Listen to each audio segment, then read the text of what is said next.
Well, good evening and welcome to the Arbor Hills Nature Preserve in Plano, Texas. Tonight's exercise is going to be a field evaluation of the Fenix PD40R V2 flashlight right here. Now, I was asked to do this review, and I try to accommodate these requests whenever I can, especially when I think that there might be some possible application of the light for my use case in search and rescue. Now, I was also asked to do a comparison to the TK16 V2 that I have right here. That's going to be in another video. I'd like to film that at the LBJ Grasslands outside of Decatur. But for weather reasons, I need at least 3 or 4 more days of sunlight for that area to dry out. So tonight, we're just going to be looking at the PD40R V2, which henceforth shall be called the 40. Let's look at some other lights. Now, some flashlights have tail cap operation, like the 16 here. That means I can turn the light on and manipulate the modes entirely from the tail cap. Others have tail cap on, but they have another button on the side or some other switch to manipulate the modes. Other lights have the entire UI encompassed in one side switch. And that brings us, of course, to the 40. It has a rotary switch, and this is something, different than you have probably seen before. And operating it is a little bit different as well. I'm going to see if I can pull this off with the phone in one hand and the light in the other. Now notice that if I'm using this as a handheld light, it pretty much naturally facilitates an underhand grip. Now from a personal standpoint, I prefer the overhand grip. But to do this one-handed, you have to really hold it up high and then manipulate the switch like this with your thumb and forefinger. So that's different. It's definitely a different muscle memory. Now, whether or not this is relevant to you and your use cases kind of depends on whether or not the lighting system is more of a strategic or more of a tactical asset. Now, what in the world do I mean by that? A strategic asset or light is one that I'm mostly interested in the qualitative aspects of that asset. I plan on using it in advance. I will use it in advance.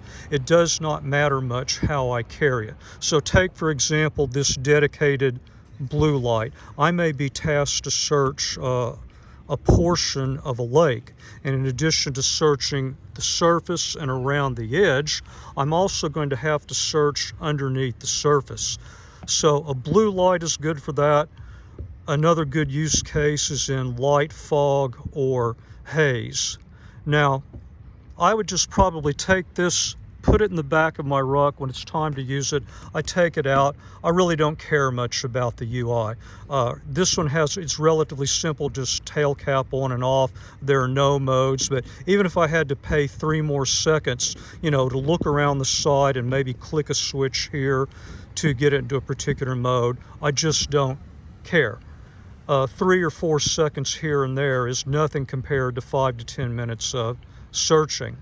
Now, tactical is completely different. Tactical means I want an asset or a lighting system that can react very quickly and effectively to real-time changing conditions on the ground. And I personally have 3 pretty tight considerations for a good tactical light. 1, I have to be able to use it one hand. No two-handed operation, and it has to be quick and efficient. Number 2, I have to be able to operate it entirely by feel. I don't want to be looking down at my light and moving it around and trying to find out where some other secondary switch is. And 3rd, I have to be able to use it with light gloves. So an example may be I'm going across terrain, and I look about 20 degrees to my left and I see some eye shine. Okay, what is that? Is it a coyote? Is it a hog? So I want to get some light on that specific point downrange and make that identification as quick as possible. It may just be something reflective that I mistook as eye shine. So that's, in a nutshell, strategic versus tactical. Now, you may think, well, okay, this is much more of a strategic light, and if it's a handheld light, I definitely agree with that. But one of the reasons I went through kind of this long introduction, actually I might say it's short, I could probably do a 30-minute video just on this one topic, but I want to illustrate that my opinion of a lighting system may change, and it may change rather dramatically depending just on how it's mounted or how it's held and brought to bear. So with that in mind, wait just a second, and we're back. You notice now I have the 40 mounted on the left shoulder strap of my ruck.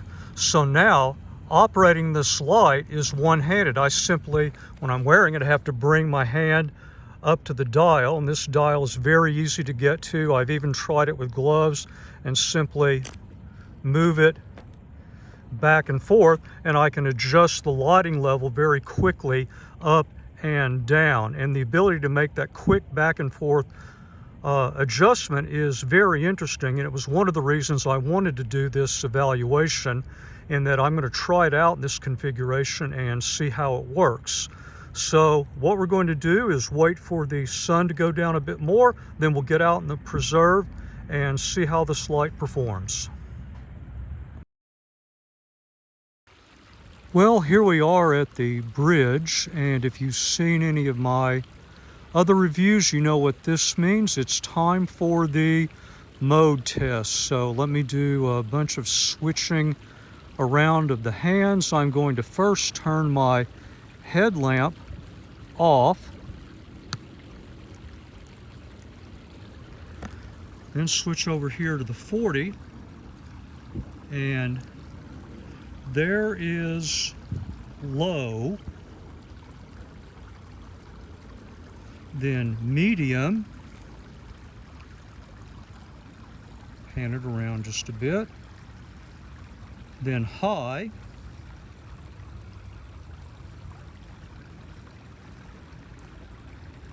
and then everyone's favorite, turbo.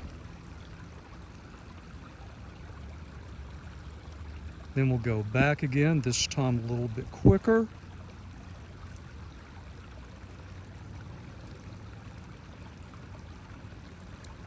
And that's it. Well, I've moved off trail, and I want to do a test here while it's still dusk. There's still some light from the sun over the horizon. Of course, we're going to have light pollution all night from being inside a nature preserve, inside a city.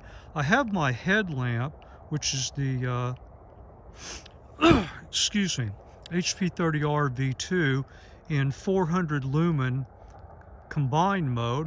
Now that's the headlamp view.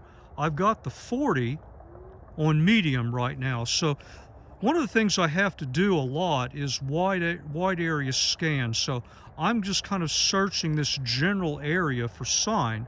Now I'm going to leave my headlamp on a relatively low level right now, and I'm going to use the 40 to do the scan. So, you know, starting out in medium here is perfect because everything is so close.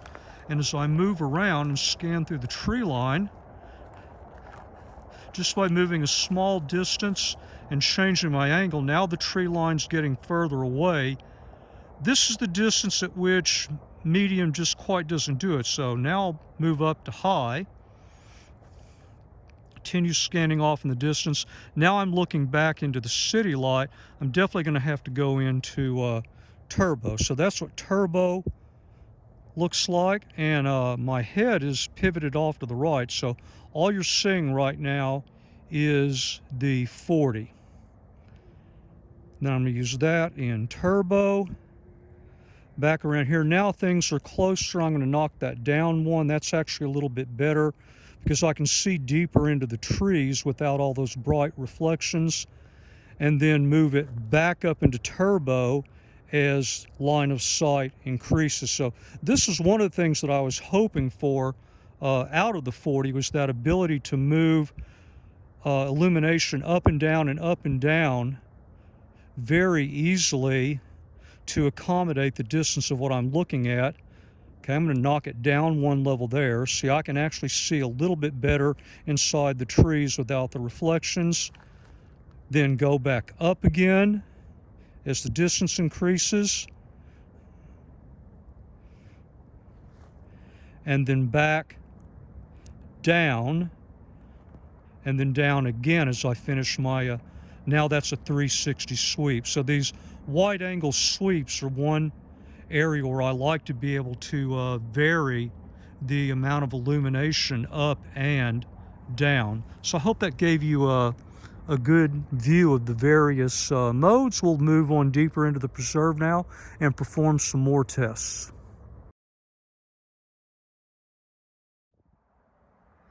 Well, this is an interesting area. I'm looking out over a creek, and then the terrain slopes up into a pretty steep rise and back into a second tree line. I have my headlamp on 1800 lumen combined mode right now. What I'm going to do is turn that down to something very low, and then we're going to bring the 40 in and see what that looks like.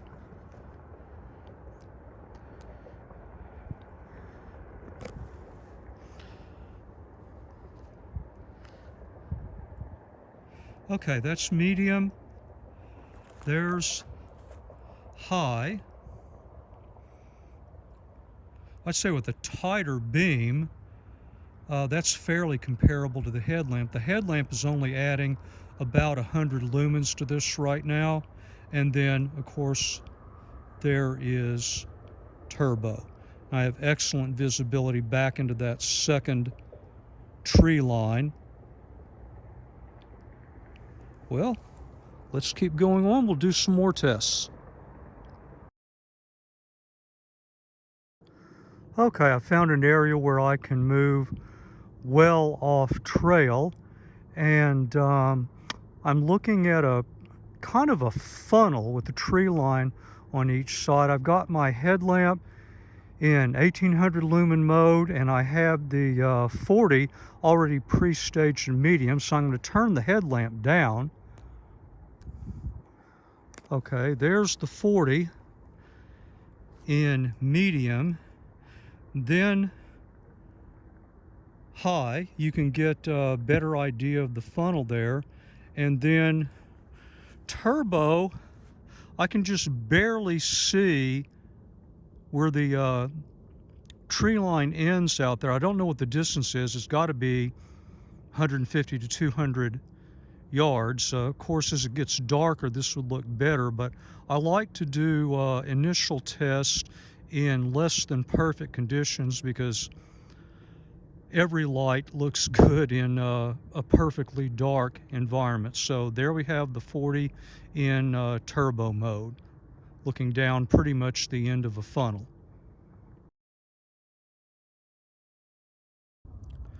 Well, this should be an interesting test.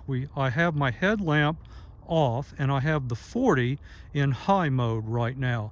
We have light in the background from the city, and we have light in front of us from the observation tower. Now I can see the tree line and barely make out details inside the tree line. I'm going to put this into turbo, and now I get excellent visibility of details inside the trees, and I can even see through a couple of those gaps and get some visibility into what is beyond the tree line. Okay, bonus footage. Do you see the owl?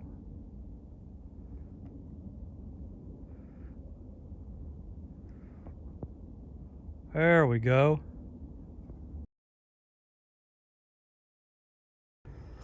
Okay, I have my headlamp on in 1800 lumen combined mode. I think photonic barriers are often an interesting test. Sometimes you have a lot of light in the background, sometimes light coming from the side, or in this case it's coming straight ahead from my headlamp. So let me turn the 40 on in turbo and pan around here.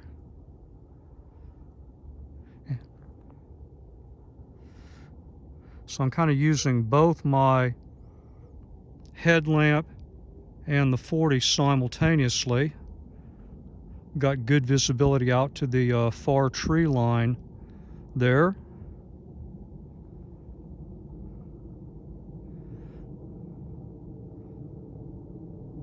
Okay, there you have it.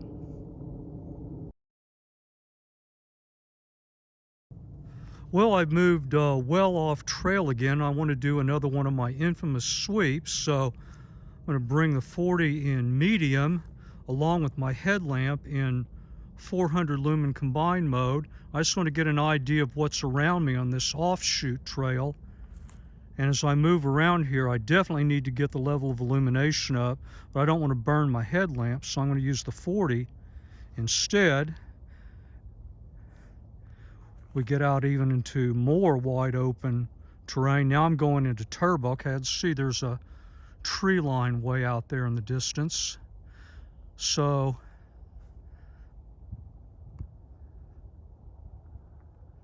nothing out there, no eyes staring back at me.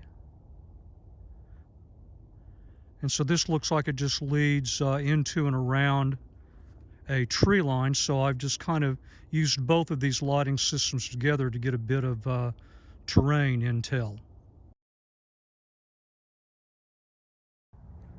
In this shot, we're looking down from the pathway by the observation tower onto the outer loop trail. I'm going to pan around here with my headlamp in 1800 lumen combined. Then I'm going to turn the 40 on. I've got that in turbo, and I'm going to turn the headlamp off.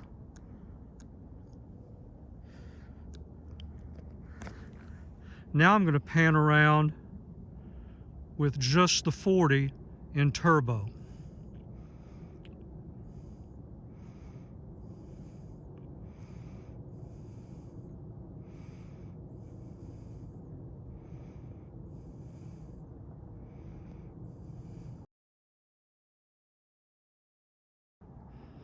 All right, this is just another open area.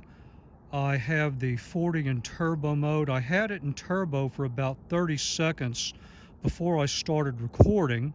And this is really not so much an illumination test as it is a heat test. In order for this light to work for me, I'm going to be moving my hand back and forth right around the head of the light. And if that gets excessively hot, well, I don't want to risk, you know, anything happening or it interfere with my ability to use the light. So I've had it on turbo now for over a minute, so let me reach up here and see what it's like.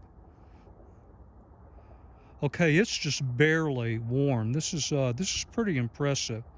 I know I'm going to put my hand in front of the beam. I can feel the heat coming out of the beam, but I put my fingers and thumb, and I'm pressing into the head of the lamp right now, and it's just barely warm. So that's pretty interesting. I've been running it in turbo now for over a minute and a half, and I would say this is no heat problem whatsoever at this point. Okay, last test before I wrap up. My headlamp has failed. Well, that would be pretty tragic because it meant my primary, secondary, and tertiary headlamps all failed because I always carry 3. So could I use this light mounted on my left shoulder as an impromptu headlamp? You know, what's it like to make your way through terrain? Now, this is pretty easy since I'm on a paved path, but at the same time, a paved path is a known quantity, so you have something to compare against. I'm just in medium mode right now, and I'm using this just like I would a headlamp, and okay, there's my downrange look. I mean, this is kind of like having my headlamp in low mode or somewhere between ultra low and low. Certainly quite serviceable.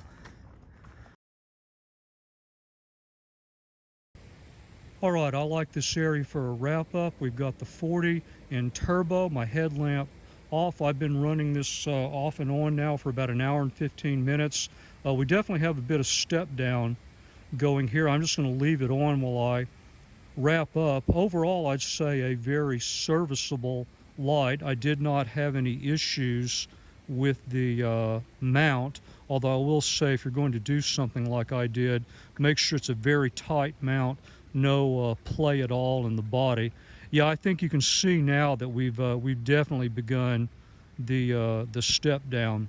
It has a pretty aggressive step down curve, and of course I've been using it for well over an hour here, so I think this is a good data point.